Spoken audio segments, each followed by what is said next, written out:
this down. Take a little note to remind you in case you didn't know. Tell yourself I love you and I don't want you. Welcome back. So I've been saying for weeks now that Rick Perry needed to make some big speeches and lay out his agenda. And today he started that by introducing his economic plan, and in particular on energy and how that would stimulate job growth. Mr. Energy, Eric Bolling, I've often said that the best stimulus plan for America would actually be to open up and allow for more domestic oil and gas development in America. What say you? Yeah, I think you're 100% right, Dana. The estimates are, and we talked to a lot of people in the industry, and I've been around the industry for 23 years, if you increase oil production by 1 million barrels per day, right now we produce in this country 5.6 million barrels per day. We've produced 9 million barrels a day, but for every 1 million barrels you increase, they say you can increase jobs by over 500,000 jobs. So if he opens this drilling up, this is 1 million.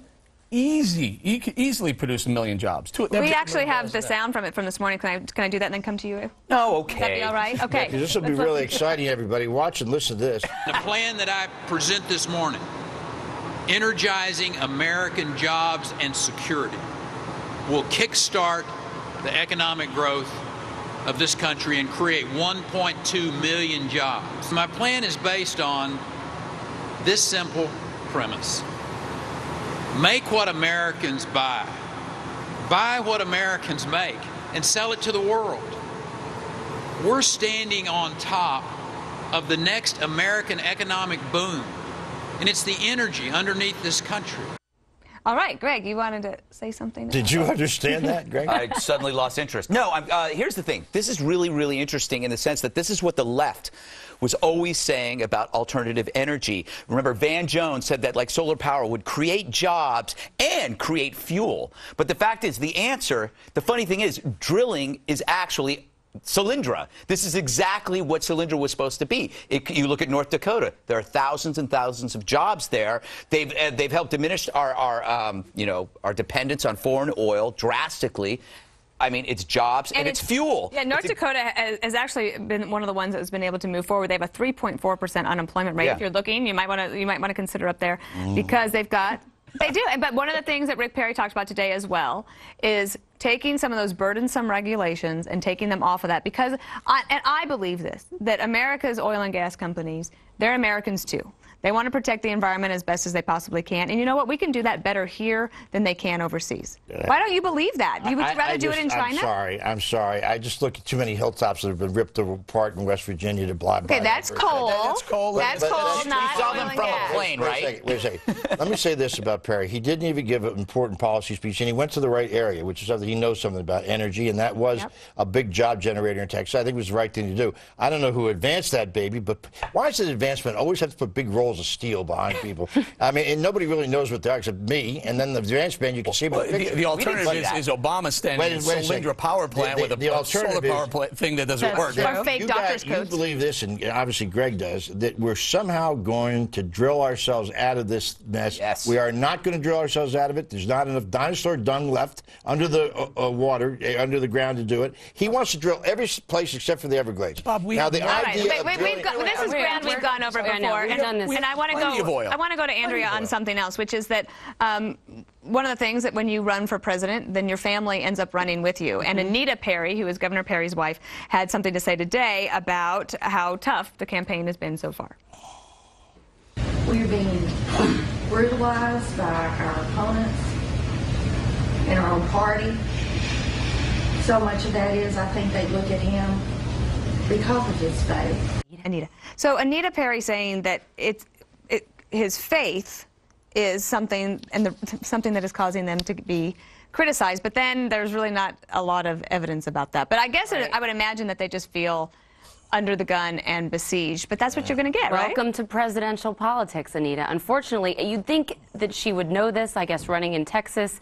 Her husband's run before, but presidential politics is a really big deal. As you know, it's a big deal. I don't think it has to do as much with his religion. I agree with that. I think that they have gone after him on that, but it's because he was flailing in the debates, and I'm glad he came out with an actual plan today. I think his plan makes sense. It's short-term and it's long-term. Some of the other GOP's, their plans are more long-term, like reforming the tax code. You can't do that right away. A lot of Perry's stuff you can do right away. Let's listen to him defend her, though. Let me just say that you usually bring your wife out in situations like this in a much more severe situation than he's in right now. By the way, whoever did that camera work with that woman ought to be fired. Well, one thing but listen here, but the fact that she came out and brought faith into this thing and attacked the major news media is a bad strategy for a presidential candidate who's in the top tier, which you assume he still is. She did not do him any favors. But that's the thing. She loves her husband. Well, that's very nice. He loves her, and Eric I think loves his dog. And I think Eric does love his dog. I love my dog, but I want to listen to Rick Perry talk about his wife.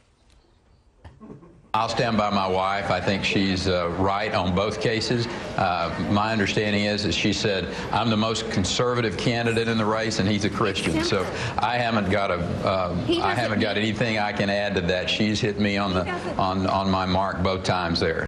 Okay, before I get kicked out of here, meaning off of this segment, Greg, one of the things that Herman Cain, one of the surging Republican candidates, he said today that he had possible VP choices. Can you name them? Yes. Oh, it's like a little quiz. Jim DeMint. And Ding. yes, thank you. My real-life buzzer. And Paul Ryan, who, interesting enough, has I think is going to be very big because he has an amazing hairline. It puts Judge Napolitano to shame. Well, and also, is it a little early to be counting your chickens? Yeah, why would you even name those names, though? Why would you name first of all, names? how would anybody name Jim DeMint to anything? I mean, well, he the wants idea that that this is a play for the Tea Party, I guess, but if you're supposed to be a serious first-tier candidate and you name Jim DeMint, I mean, this guy can't find his way out of a paper bag. He's very popular. Why would he be in a paper bag? And he's been a good senator. senator. Because he's in a paper bag all the time. You ever met him? I don't know why you would box yourself in by actually naming. Yeah, it's a little bit counting what if Jim the DeMint, chickens? I mean, all right, we got to run. Guys hurts himself. Today, it's the deadline for submissions to the super committee to cut that $1.5 trillion off our debt with less than 6 weeks to go. Will they be able to do it? Bob has the answers next on the Five. Actually, this is a... These boots are made for walking, and that's just what they'll do. One of these days, these boots are gonna walk all over you.